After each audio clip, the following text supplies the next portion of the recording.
Good morning mga kabayan. Ayan, maganda yung araw ngayon.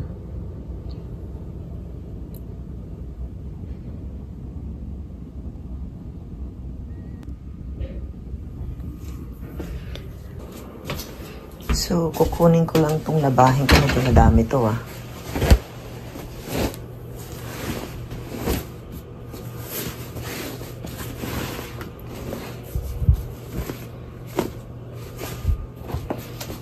Maglalaba tayo ng decolor. Nasa baba kasi yung washer namin.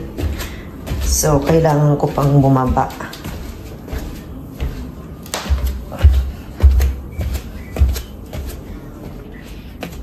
Ayan.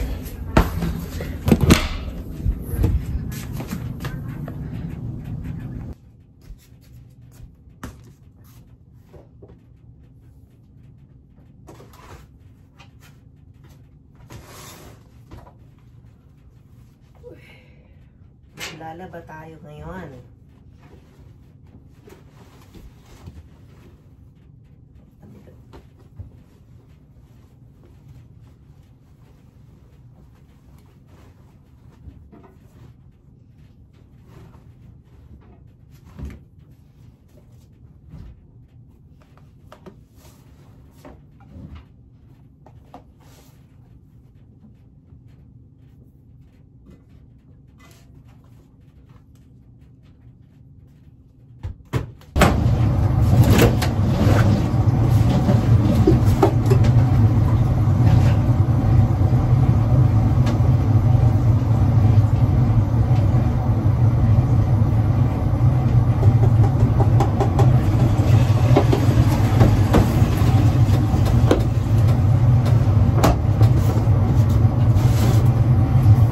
Gigising ko lang.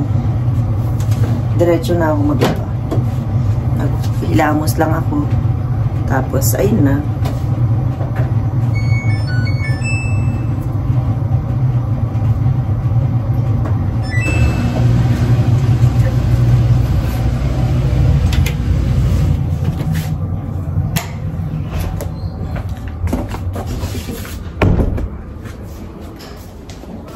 Hey!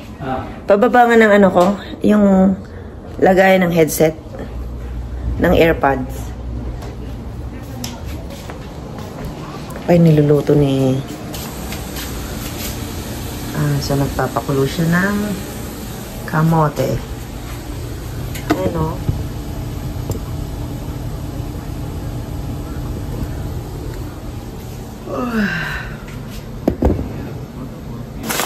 Bumili ako ng mais kahapon. Mais bigas. Ito yung lutuin natin ngayon. Ngayon na. I-try natin ha. Anong calories nito? Ayan o. At least 12% lang yung carbohydrates niya.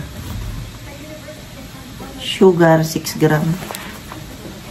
Pero at least hindi ko yung super sweet. Ayan siya. Hindi ko alam kung magkano to. Alam ko may kamahalan ng mga bigas mais dito eh. Excuse me. Ayan.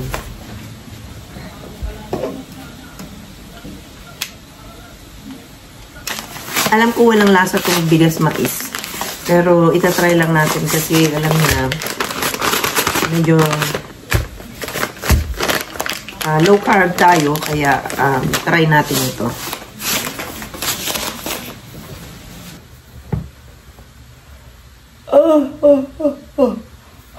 Ay, kagigising ko lang kasi naghilamos lang ako. Tapos kinuha ko na yung mga labahan. Ako naman ay nakapagluto na ng agahan. Nagluto ako ng nilagang kamote. Nilagang kamote. Panoorin natin itong si Carino, Calgary. Walang tao ang mall dito. Kawawa yung naupa. Doon yan sa tapat ng ano. Huh? Anong tawag man? Hindi nasa ano sila. Hindi nga kasi sabi ko nga sa'yo, kumonti ang tao eh. $250 sila.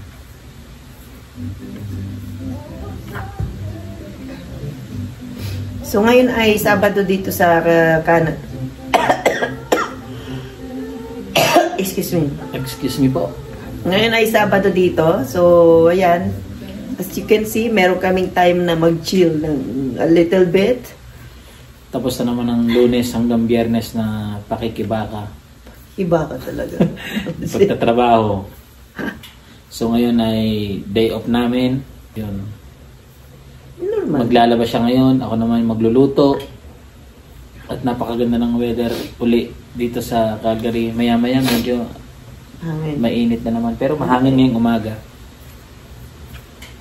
Mainit, pero mahangin. Di ganun din. Medyo malamig pa din. So mamaya may balak kaming mag-car wash. May balat.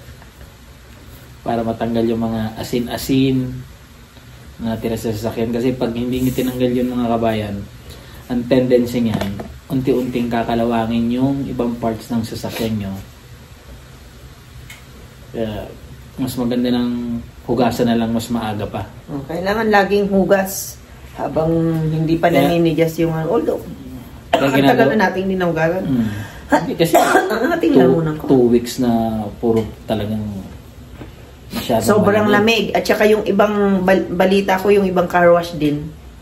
Na gano'n yung yung parang host nila. Sa bagay, dito sa Calgary, parang wala namang ganun. Sa Edmonton kasi may ganung case.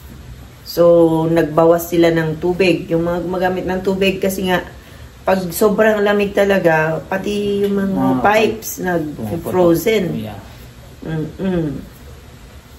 Kaya ngayon magandang weather ngayon. Maya-maya sigurado ako, maraming nagpapakarwash ngayon dito. Malamang. Sinasamantala nila yung init. Kaya nga dapat mas maaga ka magpa-carwash para hindi mahabang pila. Luto muna tayo. Kaya nga. Kanina, pagkagising ko, parang nagugusto akong umakyat ng bundok.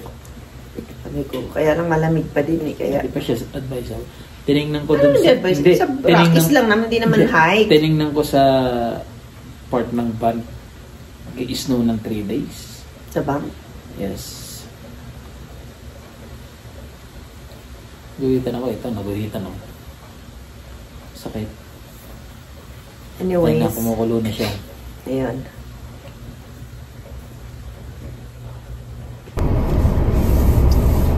Magpapa-car wash kami dito sa Co-op. Ito yung automatic car wash na. As you can see, mga madudungi sa mga sasakyan. So, pila yan. Ang ilan tayo madami.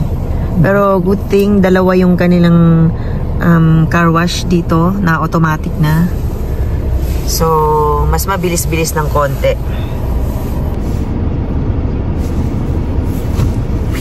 Hello guys. Galing kami sa Goodwill.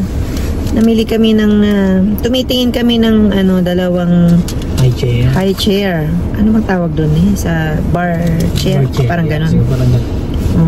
Kaso wala kami nakita. Namili na lang kami ng konting damit niya. Yan. Maraming magaganda. At saka naka-sale yung mga damit doon sa Goodwill. Yung mga winter clothes. Naka 50% off sila ngayon kasi nga mag-change na ng season.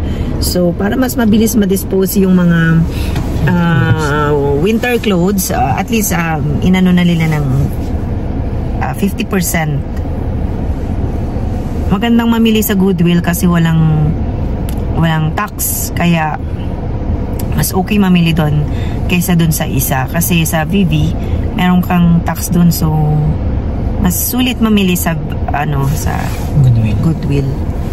Pero actually, same lang din naman. Kasi parang lang din naman din donation na lang din naman. Donation mo na lang yun. Donation. Yun na lang.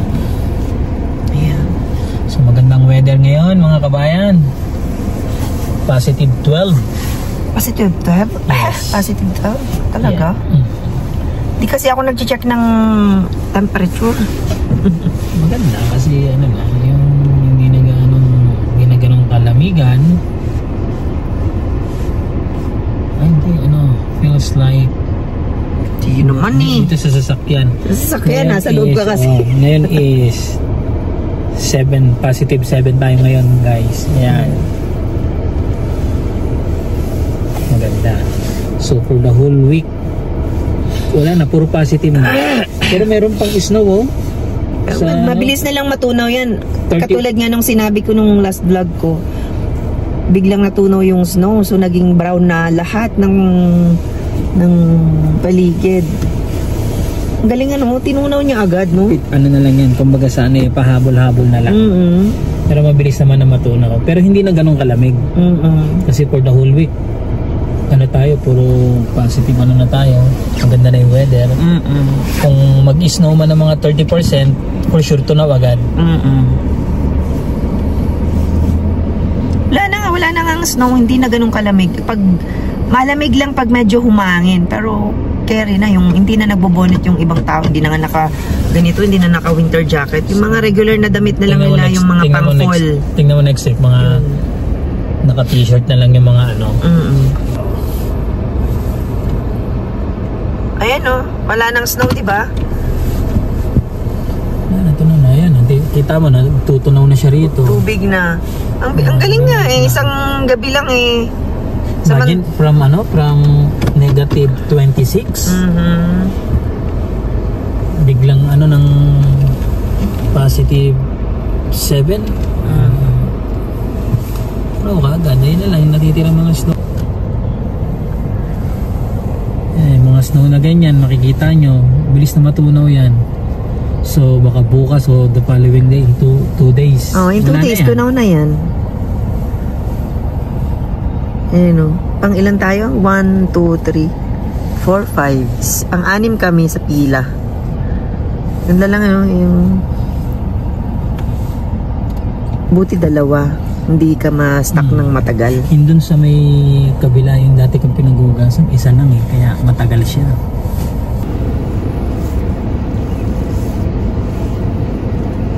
Ganda ng ganda ng ulap ngayon. Ulap? Hindi. Ito lang ang ko kapag summer or yung masakit sa mata. Sensitive ang eyes ko sa liwanag. Mabilis ako manghina pag ganyan. Bakit kaya no? Ano kaya problema ng mata ko? Ba't ganun? Yung sensitivity ng mata ko sa light. I-check natin. Although kasi may astigmatism kasi ako, kaya ganun.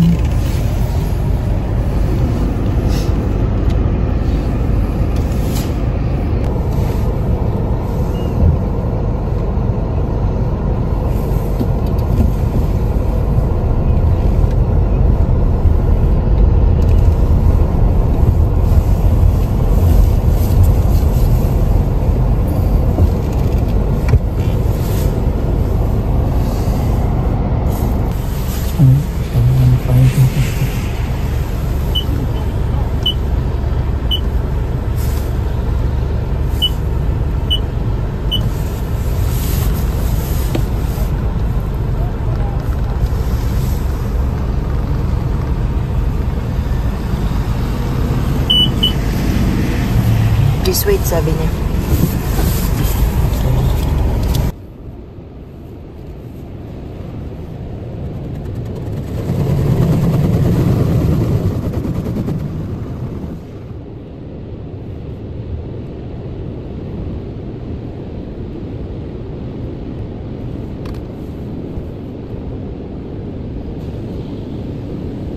Ay, palabas ng isa.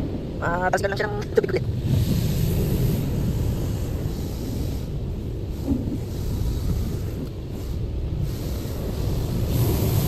Satisfying pag ganito, no? Malinis. Kasi kung gumamit ng manual ka, ang magagastos mo mga $10. So ito, at least premium, nasa $14 something lang, 15. So ganda na. Tapos, hindi ka naman manual na hugasan. Pero ang pinakamaganda niya, pati ilalim niya, hugasan niya. Yan, we are covered by soap na. Wala nga lang kuskus to, no? Yan, mas maganda yung pressure niya. Mas maganda may kuskus yung old fashion, kaya naman namin kasing sisira ata doon, no? Na-scratch, pintura.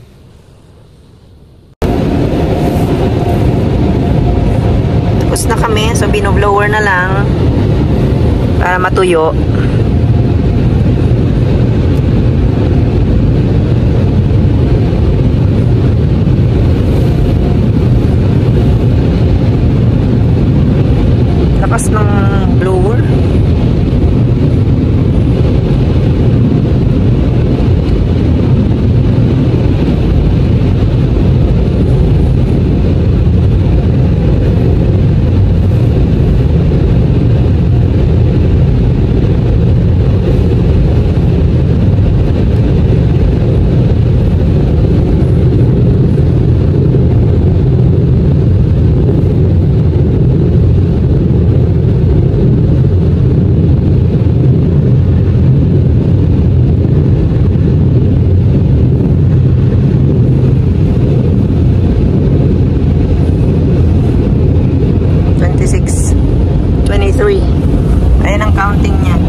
6, 5, 4, 3, 2.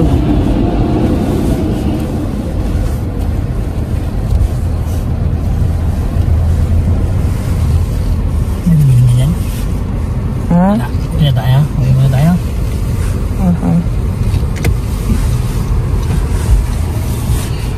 Sana'y wag matalsikan ang aming sasakyan na bagong ligo. Kasi maputik ngayon, no? Ayun, yun, no?